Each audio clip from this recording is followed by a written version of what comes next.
Good morning, everyone. Today is my son's birthday. It's always a very proud feeling to be a father.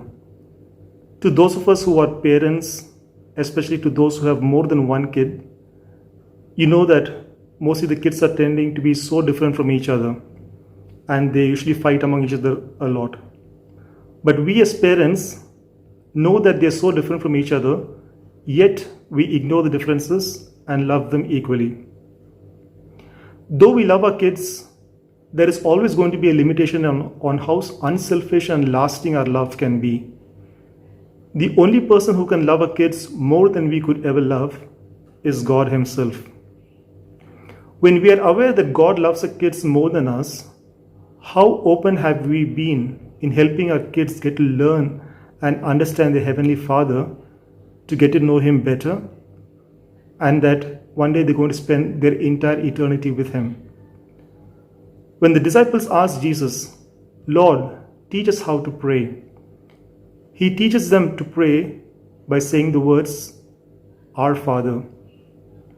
Now you have to understand that during the Old Testament times, though we have a lot of verses and quotes from Moses, Isaiah, Jeremiah, David, and others referring to God as Father and Israel as His firstborn son, we don't usually see them actually saying that God is their Father. But if you see during the time of Jesus' ministry on earth, He always referred to God as His Father. Though for us reading the Bible in this modern age, this sounds quite normal, but this would have been considered blasphemous by the Orthodox Jews of that age, who wouldn't even dare to call Yahweh by that name.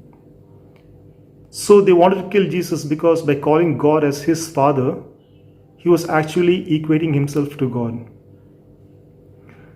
Jesus not only called God as His Father, but He also tells us thus that those who do the will of God, He considers them as His brothers and sisters. Though Jesus is the only begotten Son of God, He is quite happy to let us experience God as our Father as well. The Bible has so many verses which tells us that God has known us even before the foundation of the world was laid. He knew our names and our days were written in His book even before we ever got to live on earth. And He knit us together in our mother's womb. When we were conceived, God gave us a spirit and life. And one day when we die on earth, our spirit would go back to Him. So God is our Father, as He is the one who created us. Now we have to understand that not everyone on earth has a great earthly father to look up to.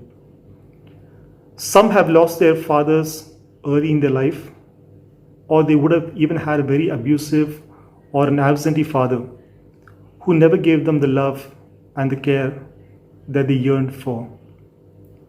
In Psalm 68 verse 5, it declares that God is the father of the fatherless and protector of the widows, as God is in His holy habitation. What an earthly father cannot be, God is more than able to be the father that we all need Him to be. During my childhood days, I used to think that God was very distant. I used to be scared of Him because everyone said that God is looking at what you're doing and He might punish you. It was much later in my life that I started to look at God as my Heavenly Father and try to be in a father-son relationship. Though God is the Almighty, the Alpha and the Omega, the Master of the entire universe, for me, primarily He is my Father. When I pray, I tend to just pray what I have to say and I leave it to God's will. I try to have a childlike faith that once I have prayed, my Heavenly Father has heard my prayer and He will answer it in His time and in His own way. I would therefore encourage all of us to help our kids to build this kind of relationship with God, that He is their Father and with whom they can be completely transparent and get to build on this relationship and become closer each day. If a child is born in a royal family, their father or grandfather is probably king of the country. But when they're in the palace, they don't consider that their father is the king of the country. For them, it is just their daddy. They can just go to him anytime they want, speak anything that they want to speak, because they have that father and son relationship. Similarly, may God be our daddy, and may we have the confidence of being the children of the king. And may this knowledge shape the way we think and act, that we are not just normal people, we are the children of the Almighty God. And let's also pass this approach and thinking to our kids as well, so that when we are gone, they're not dependent on us, but they're dependent on the Heavenly Father who is always going to be with them. May God bless you. So I'll sing one of our school favorite songs, Abba Father.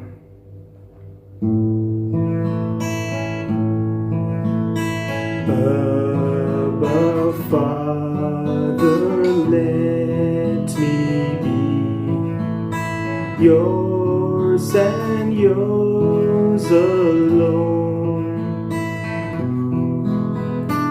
May my will forever be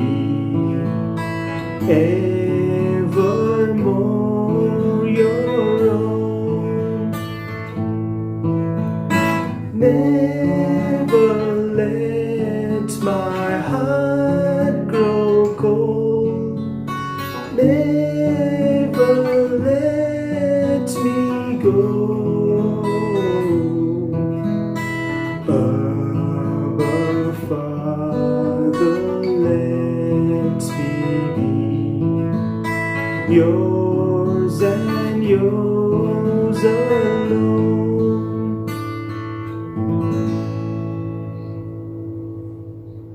God bless you. Have a great day.